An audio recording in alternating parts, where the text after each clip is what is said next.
Voici le résumé de l'actualité de la Coalition Avenir Québec. La présidente de la commission de la relève de la CAQ, Aurélie Dieppe, a appuyé dans une lettre ouverte les propositions formulées par l'aile jeunesse sur la question des réseaux sociaux et du droit à l'image.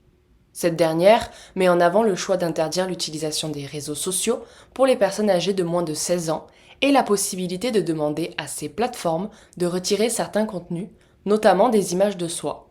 L'objectif est d'empêcher la circulation sans consentement de photographies sur les réseaux.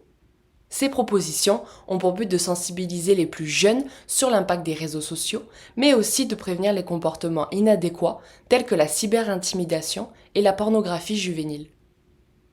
Isabelle Charest, ministre responsable du sport, du loisir et du plein air, a dévoilé un investissement de près de 2,4 millions de dollars dans le cadre de 24 projets portant sur le développement du sentier national au Québec. Ce financement permettra d'offrir à la population davantage d'opportunités de mener des activités à l'extérieur. On retrouve notamment la mise en place de plateformes de camping, des milieux d'observation, des stationnements et des nouvelles signalisations. Ce sont 110 km de sentiers qui seront ajoutés grâce aux divers projets.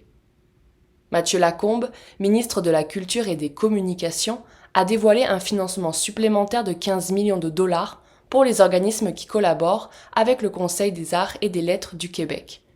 Le but est de permettre à ces organisations de continuer à mettre en avant leurs activités et de faire rayonner le secteur de la culture. Cet investissement permettra de respecter les lignes du budget 2024-2025 et apportera un appui à leur fonctionnement. Pour plus d'informations, vous pouvez visiter notre site internet lacac.org.